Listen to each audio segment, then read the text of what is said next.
നമസ്കാരം. കരുവന്നൂരിൽ ഒരു ബ്ലേഡുമായിട്ട് CPM നേതാക്കന്മാരെ അങ്ങ് ഷേവ് ചെയ്യാൻ വന്ന ഇ ഡി കുറെ രേഖകൾ കണ്ടെടുത്തുകൊണ്ട് പോയിരുന്നു. എന്തൊരു ചർച്ചയാണ്! ആ രേഖകൾ ഉപയോഗിച്ച് CPM നേതാക്കന്മാരെ മുഴുവൻ ഇപ്പോൾ ഷേവ് ചെയ്യും. പ്രത്യേകിച്ച് തൃശ്ശൂരുള്ള നേതാക്കന്മാരെ ഷേവ് ചെയ്ത് അങ്ങ് തകർക്കുമെന്നായിരുന്നു മാപ്രകളുടെ കൊടുമ്പിരി കൊണ്ട പ്രചരണം. കഴിഞ്ഞ ദിവസം ഹൈക്കോടതിയിൽ നിന്ന് ഒരു വലിയ ഉത്തരവ് പുറത്തു വന്നു. എടുത്തുകൊണ്ടുപോയ രേഖ മുഴുവൻ തിരിച്ചു കൊടുക്കണ എന്ന് ഇ ഡിയുടെ കവാലം പുളക്കം ഒന്ന് കൊടുത്തിട്ട് ഹൈക്കോടതി നിർദ്ദേശം കൊടുത്തു. വാർത്ത കണ്ടോ? ചർച്ച കണ്ടോ? ആ ഷേവിംഗ് അന്ന് ഈ മാപ്രകളിലൂടെ നിങ്ങൾ നല്ലപോലെ കണ്ടു.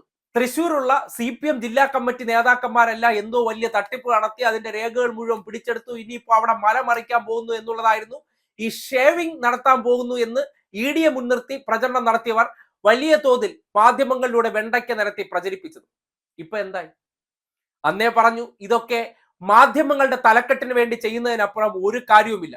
ഹൈക്കോടതിയിൽ പോയി കൃത്യമായി കാര്യങ്ങൾ പറഞ്ഞു. കാര്യം ഈ ഇടപാടുകാരെ ബുദ്ധിമുട്ടിൽ നിർത്തണം. കാര്യം അവർക്ക് ആവശ്യം അവർ നിക്ഷേപിച്ച പണമാണ്, അല്ലെങ്കിൽ വായ്പ തിരിച്ചടവ് കഴിഞ്ഞാൽ അവർക്ക് അവരുടെ ആധാരങ്ങൾ കിട്ടണം. ആധാരം ഉൾപ്പെടെയുള്ള സർവമാന രേഖകളും തെളിവെന്ന നിലയ്ക്ക് എടുത്തുകൊണ്ട് പോയതാണ്. കാര്യം ഇത് കൈവശം വെച്ചുകൊണ്ട് അവിടുത്തെ ബാങ്കിന്റെ പ്രവർത്തനങ്ങളെ താളം തെറ്റിച്ചുകൊണ്ട് എല്ലാ ദിവസവും വാർത്തകളിൽ ഒരു ഹൈപ്പ് ഉണ്ടാക്കണം. ഇത് മാത്രമാണ് ഈ കേന്ദ്ര സർക്കാരിന്റെ പിരിവുകാരാണല്ലോ ഇ ഡി എന്ന് പറഞ്ഞാൽ. കാര്യം പോയി അവന്മാരെ ഒന്ന് പൈസ പിടിച്ചു പറിച്ചുകൊണ്ട് വാടാ അതിന് കേറടാ എന്ന് പറഞ്ഞാൽ വാലാട്ടിക്കൊണ്ട് പോയി കയറുന്ന വേട്ടപ്പട്ടികളെ പോലെയാണ് ഇ ഡി എന്ന് എല്ലാവർക്കും അറിയാം.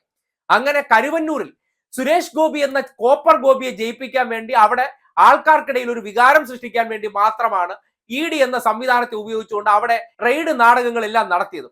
ആ ബാങ്ക് ഇടപാടുമായി ബന്ധപ്പെട്ട് ഈ അടുത്ത ദിവസവും 127 കോടി രൂപ, അതായത് അവിടെ നിക്ഷേപിച്ചവർക്ക് പണം തിരിച്ചു കൊടുക്കാൻ വേണ്ടിയുള്ള എല്ലാ സംവിധാനവും സർക്കാർ ഏർപ്പെടുത്തിയിരുന്നു. അങ്ങനെ ആവശ്യക്കാർക്ക് പണം തിരിച്ചു കൊടുക്കാനുള്ള സംവിധാനം എല്ലാം ഏർപ്പെടുത്തിയതിനു ശേഷം ഈ വായ്പ വെച്ചവർ അവരുടെ പ്രമാണങ്ങൾ അല്ലെങ്കിൽ ആധാരം വെച്ചാണല്ലോ എടുക്കുന്നത്. ഈ ആധാരങ്ങൾ ഉൾപ്പെടെ വന്നങ്ങ് എടുത്തുകൊണ്ട് പോവുകയാണ്. ഒരു ബാങ്കിനകത്തുള്ള ഡോക്യുമെന്റ്സ് എല്ലാം തെളിവെന്നൊരു പേരങ്ങ് പറഞ്ഞാൽ മതിയല്ലോ. അവർ കീഴ്ക്കോടതിയിൽ പോയിട്ട് ഈ അറിയാലോ അവരുടെ ഇ ഡിയുടെ ചില ഇത് കാണുമ്പോഴത്തേക്കും ചില താല്പര്യമുള്ള കക്ഷിയിൽ ഇരിക്കുന്നതുകൊണ്ട് അങ്ങനെയുള്ള രേഖകളൊന്നും തിരിച്ചു നൽകാൻ പറ്റില്ല എന്നാണ് അറിയിച്ചിരുന്നത്. നേരെ ഹൈക്കോടതിയിൽ പോയി കാര്യങ്ങൾ വിശദമായി പറഞ്ഞു, തെളിവുകൾ കാണിച്ചു, കൃത്യമായി ബോധ്യപ്പെട്ടു, ഉത്തരവിറങ്ങി. നിങ്ങൾ ഗവർണറുടെ കാര്യം ഒന്ന് ആലോചിച്ച് നോക്കിയേ. സർവകലാശാലയ്ക്കകത്ത് നടത്തുന്ന പല പ്രവർത്തനങ്ങളും മാധ്യമങ്ങൾ ആഘോഷപൂർവ്വം വാർത്തയാക്കുന്ന കാര്യങ്ങളാണ്. ഇതുപോലെ ഹൈക്കോടതികളിലേക്ക് ചെല്ലുമ്പോൾ ഇതെല്ലാം ഒരു തരത്തിലും അംഗീകരിക്കാൻ പറ്റാത്ത കാര്യങ്ങൾ ഇവരുടെ എഴുത്തുകളിലൂടെ അല്ലെങ്കിൽ ഇവരുടെ ഒരു കൊടുമ്പിരി കൊണ്ട പ്രചരണത്തിലൂടെ ആൾക്കാരുടെ ഇടയിൽ ഒരു തോന്നൽ ഉണ്ടാക്കുക. ഇതൊക്കെ ചെയ്യാൻ പറ്റും, ഇങ്ങനെയൊക്കെ നടന്നു എന്നുള്ള തോന്നലും പുകമറയും ഉണ്ടാക്കുക. അതിനുശേഷം എന്താണ് വസ്തുത എന്ന്, അതായത് നേരത്തെ പറഞ്ഞ പോലെ തന്നെ ഈ സത്യം പുറത്തേക്ക് വരുമ്പോൾ കള്ളം 3 തവണ ലോകം ചുറ്റി കാണുമല്ലോ. കുറേയേറെ പേരെങ്കിലും വിശ്വസിച്ചു പോയി കാണുമല്ലോ കരുവന്നൂർ കേന്ദ്രീകരിച്ച് എന്തോ വലിയ തട്ടിപ്പ് നടന്നു എന്നുള്ള. തട്ടിപ്പ് നടന്നില്ലെന്നല്ല, തട്ടിപ്പ് നടന്നിട്ടുണ്ട്, ഒരു സംശയമില്ല. അങ്ങനെ ക്രമക്കേട് നടത്തിയതിനെല്ലാം നടപടി സ്വീകരിക്കേണ്ടതുണ്ട്. നിക്ഷേപിച്ചവർക്ക് 1 രൂപ പോലും നഷ്ടപ്പെടാൻ പാടില്ല എന്നുള്ളത് തന്നെയാണ് നിലപാട്. അതേപോലെ ചെമ്പഴന്തി സഹകരണ ബാങ്കിൽ ഒരു ഗോപകുമാർ ആത്മഹത്യ ചെയ്തു. വലിയ വാർത്തയായോ? ഒരു വാർത്തയായില്ല. ഒരു KPCC സെക്രട്ടറി വയനാട് പുൽപ്പള്ളി ബാങ്കിൽ പൈസകൾ തട്ടിച്ചുകൊണ്ടുപോയി ഒരു വ്യക്തി ആത്മഹത്യ ചെയ്തു. ചർച്ചയായോ? ചർച്ചയായില്ല. ഇതുപോലെ ഇ ഡിക്ക് പോകേണ്ടി വന്നോ? പോകേണ്ടി വന്നില്ല, പോകത്തുമില്ല.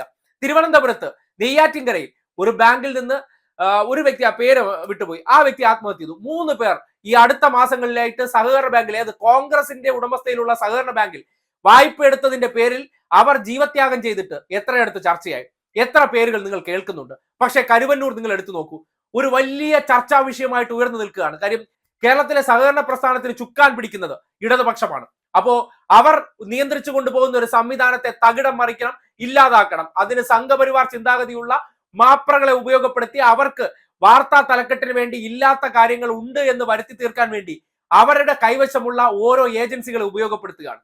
ആ ഏജൻസികൾ എഴുതി കൊടുക്കുന്ന കള്ളക്കഥകൾ അതുപോലെ വെണ്ടയ്ക്ക് നിരത്തി പ്രചരിപ്പിച്ചതിന് ശേഷം വസ്തുത പുറത്തു വന്നാൽ മിണ്ടാതിരിക്കുക, റിപ്പോർട്ട് ചെയ്തെന്ന പേരിൽ ചരമകോളത്തിലെങ്ങാനും കൊടുത്തു വിടുന്നതിനപ്പുറം വസ്തുത ജനങ്ങളിലേക്ക് എത്താതിരിക്കാൻ അവർ കൊണ്ടുപിടിച്ച് പരിശ്രമിക്കുന്നുണ്ട്. അതിന്റെ ഏറ്റവും ഒടുവിലത്തെ തെളിവാണ് ഈ ഷേവ് കരുവന്നൂർ എന്ന രീതിയിൽ ഇ ഡിയെ പറഞ്ഞു വിട്ട് അവിടുത്തെ നേതാക്കന്മാരെ എല്ലാം അറഞ്ചം പുറഞ്ചം ഷേവ് ചെയ്തിട്ട് പോയി എന്ന രീതിയിൽ, അല്ലെങ്കിൽ ഇപ്പൊ ഷേവ് ചെയ്യുന്നുള്ള രീതിയിലുള്ള പ്രചരണം നടത്തിയത്. ഇപ്പോ ഷേവ് ചെയ്തവരെയും കാണാനില്ല, അല്ലെങ്കിൽ ഷേവിങ്ങിന് വന്നവരെയും കാണാനില്ല.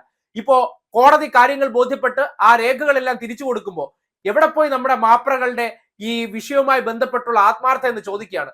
അവിടത്തെ നഷ്ടപ്പെടാൻ പോകുന്നു എന്ന് പ്രചരിപ്പിച്ച ആശങ്കയിലാക്കി ഈ ബാങ്കിൽ നിന്ന് എങ്ങനെയെങ്കിലും വിഡ്രോ ചെയ്ത് അതിനെ തകർക്കാൻ വേണ്ടി പരിശ്രമിച്ചവരും ഇപ്പോൾ അമ്പെ പരാജയപ്പെടുകയാണ്. കാര്യം ബാങ്കുകളുടെ നടപടിക്രമങ്ങൾ അല്ലെങ്കിൽ ഇടപാടുകൾ ഇപ്പോൾ സ്റ്റേബിൾ ആയെന്ന് അവിടെ നിന്നുള്ളവർ പറയുന്നു. സഹകരണ വകുപ്പിന്റെ ഇടപെടലിലൂടെ ആ ബാങ്കിനുണ്ടായ തകർച്ചയെയും പ്രതിസന്ധിയെയും പിടിച്ചു നിർത്തി ഇപ്പോ അതിന്റെ പ്രവർത്തനത്തെ സാധാരണ നിലയിലാക്കിയിട്ടുണ്ട്. ഇടപാടുകാർക്ക് ഒരു നഷ്ടം വരില്ല എന്ന് ഗ്യാരണ്ടി സഹകരണ മേഖലയും സർക്കാരും കൊടുത്തിട്ടുണ്ട്. ആ നിലയ്ക്ക് അതിനെ തിരിച്ചു കൊണ്ടുവരുമ്പോൾ അവിടെ നടത്തിയ നാടകങ്ങൾ പൊളിയുമ്പോൾ മിണ്ടുന്നില്ല, ഉരിയാടുന്നില്ല. പാദസേവകർ വീണ്ടും കാലിൽ കെട്ടിപ്പിടിച്ച് പുതിയ വാർത്തയ്ക്ക് വേണ്ടി അവരുടെ കീഴിൽ നിൽക്കുകയാണ്. ഇതാണ് ഈ നാട്ടിലെ സംഘപരിവാറുകാരോടൊപ്പം ചേർന്ന് നിന്ന് ഇപ്പൊ ഇടതുപക്ഷത്തെ ഷേവ് ചെയ്യുമെന്ന് പ്രചരിപ്പിക്കുന്ന വിഭാഗക്കാരുടെ പ്രധാനപ്പെട്ട പണിയെന്ന് പറയേണ്ടി വരികയാണ്.